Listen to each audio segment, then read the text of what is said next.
জান্নাতে প্রবেশ করতে পারবে না। জান্নাতে যাওয়ার পথে বাধাগুলো কি কি, আমরা আজ সেরকম 16টি বাধার কথা জানবো। কয়টি বাধা? 16টি বাধার কথা জানবো। 16 শ্রেণীর হতভাগা মানুষের কথা জানবো, যে হতভাগা মানুষগুলো জান্নাতে যেতে পারবে না। জান্নাতে যাওয়ার এই নেয়ামতের সৌভাগ্য লাভ থেকে তারা বঞ্চিত হবে। আল্লাহ রাব্বুল আলামিন সেরকম কপাল পড়া মানুষদের কাতারে যেন আমরা শামিল না হই, আমাদের সবাইকে সে তৌফিক দান করুন।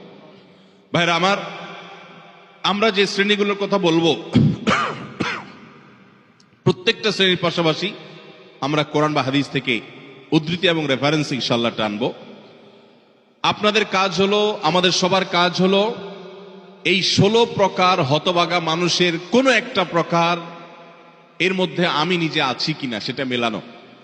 যদি দেখি যে আমার মধ্যে এটা আছে, তাহলে মাহফিলের প্যান্ডেলের মধ্যে বসে, প্যান্ডেলের নিচে বসে এই মাহফিলের মাঠে থেকেই আমি নিয়ত করে ফেলবো যে এই বদভ্যাসটা, এই খারাপ জিনিসটা আমি ত্যাগ করে ফেলবো। যেই 16টি খারাপ জিনিস, যেই 16টি অপরাধ জান্নাতে যাওয়ার ক্ষেত্রে বাধা, সে বাধাগুলো আমাদের জীবন থেকে আমাদের সরিয়ে ফেলার সংকল্প এখান থেকে করে তারপরে বাড়িতে যেতে হবে। তাহলে আজকে মাহফিলে আসা, বর্ষা, আয়োজন করা সবকিছু সার্থক হবে ইনশাআল্লাহ। সবাই নিয়ত করবো তো ইনশাআল্লাহ। আল্লাহ আমাদের সবাইকে তৌফিক দান করুন। সর্বপ্রথম যে হতভাগা মানুষদের কথা বলতে চাই, যারা জান্নাতে যেতে পারবে না, তারা হলো যারা আল্লাহর প্রতি ঈমান আনে নাই, যারা মুসলমান হয় নাই, যারা ঈমান আনে নাই, আল্লাহর প্রতি যারা বিশ্বাস করে নাই, তারা আল্লাহর তৈরি জান্নাতে যাবে এটা কখনো আশা করা যায়?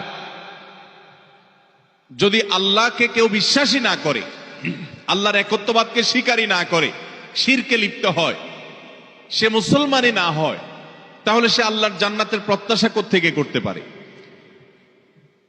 একজন মানুষ তিনি মুসলমান না, তিনি অমুসলিম, তার ব্যক্তি জীবনে অনেক ভালো কাজ থাকতে পারে, অনেক ভালো অর্জন থাকতে পারে, কিন্তু তার ভিতরে ঈমান নাই। এই লোকটা আল্লাহর কাছে জান্নাতের আশা কখনো করতে পারে?